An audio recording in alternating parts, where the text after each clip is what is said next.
mengaturkan mengenai kesetaraan gender dan kekerasan dalam rumah tangga berdasarkan Undang-Undang Nomor 23 Tahun 2004. Di sini saya akan menjelaskan 3 poin. Yang pertama, kesetaraan gender, KDRT, hukum terkait dengan kesetaraan gender dan KDRT.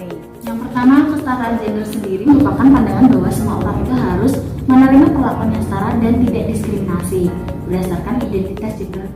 Tujuan dari kesetaraan gender sendiri yaitu agar setiap orang memperoleh perlakuan yang sama dan adil dalam masyarakat, tidak hanya dalam bidang politik, di tempat kerja, atau bidang yang terkait dengan kebijakan tertentu.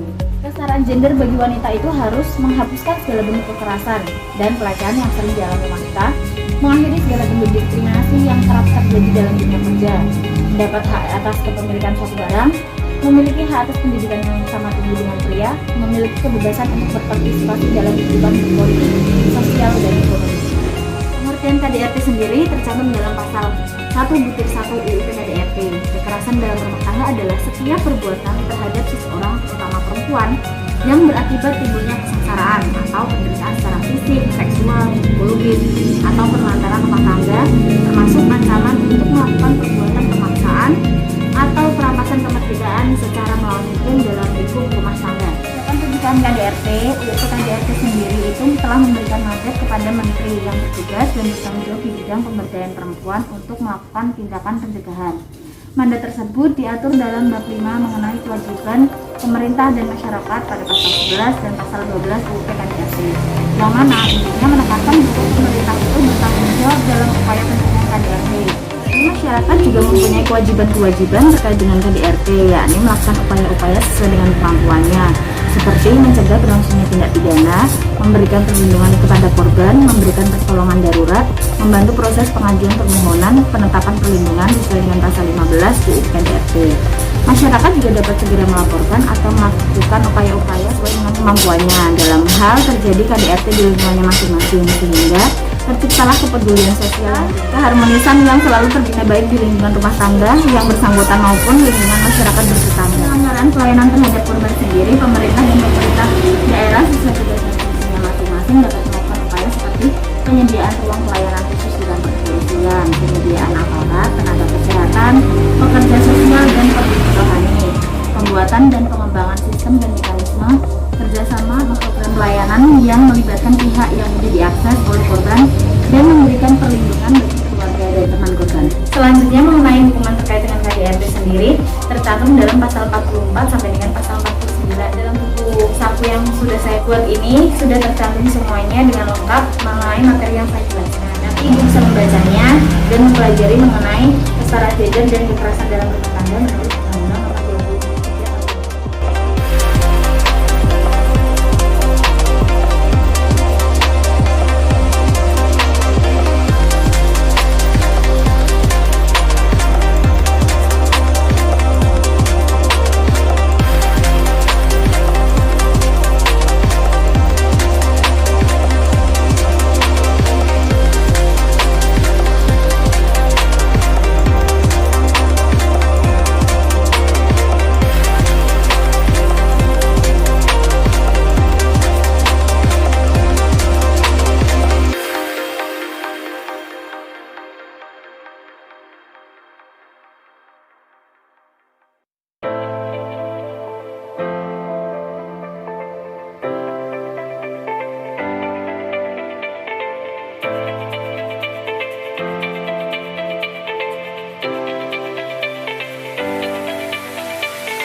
mahasiswa Undip.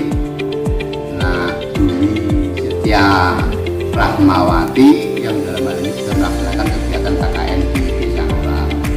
Dengan adanya KKN ini suatu bukti bahwa pendidikan telah melaksanakan kegiatan yang membaurkan mahasiswa untuk terjun langsung ke dalam masyarakat, dan secara langsung itu pun bisa membantu kepada masyarakat yang ada di Desa Ngoram itu sendiri. Karena apa? Selama ini mungkin implementasi pendidikan itu hanya didapat di kampus, tetapi dengan adanya KKN ini bisa menularkan yang telah didapatkan dari pendidikan kampus ke dalam realita masyarakat yang ada di Desa Ngoram. Dalam hal ini mahasiswa dari Undip Dwi Setia Rahmawati sudah menjalankan tugas sesuai dengan apa yang diharapkan baik dari pihak desa sendiri maupun dari pihak kampus, dengan sosialisasi terjun langsung ke dalam masyarakat, memberikan pengertian terhadap masyarakat, memberikan bantuan terhadap masyarakat, lebih-lebih masyarakat Desa Ngoram yang saat ini notabene 90% adalah masyarakat petani,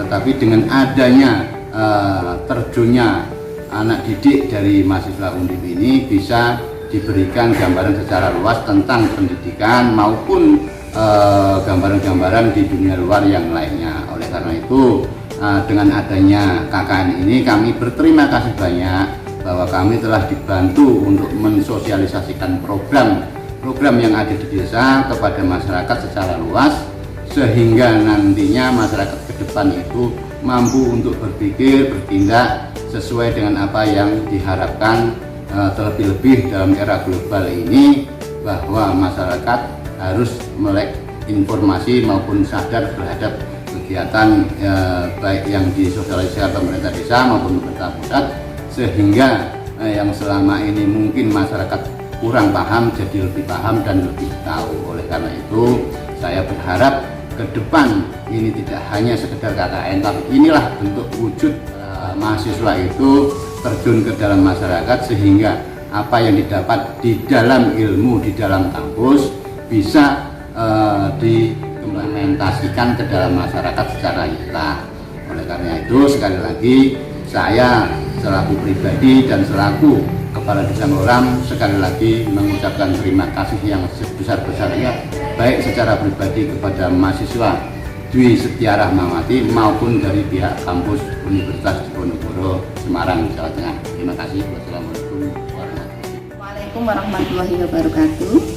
Saya Ibu Widya sebagai Ketua Tim Penggerak PKK Desa Ngoram sangat berterima kasih kepada Mbak Dwi Setia Rahmawati sebagai mahasiswa yang KKN di Desa Ngoram, karena dengan penjabaran dari Mbak Dwi mengenai kekerasan dalam rumah tangga ini sangat penting untuk pengetahuan ibu-ibu, khususnya ibu-ibu rumah tangga gitu. Karena kita kalau ibu rumah tangga kan kebanyakan nggak tahu ya kalau ada undang-undang mengenai kekerasan rumah tangga, yang sebenarnya kekerasan rumah tangga itu banyak sekali, bukan hanya kekerasan dalam arti fisik tapi dalam arti secara verbal dan non verbal nih. Jadi dengan penjabaran dari mahasiswa KKN ini, ibu-ibu sangat menambah wawasan nih. Jadi apabila ada kekerasan dalam rumah tangga baik kepada ibunya atau kepada anaknya atau pada anggota yang lain nih, dan kekerasan rumah tangga itu bukan hanya dari pihak laki-laki, bukan dari pihak dari suami, bisa juga dari istri ke suami, itu juga termasuk KDRT.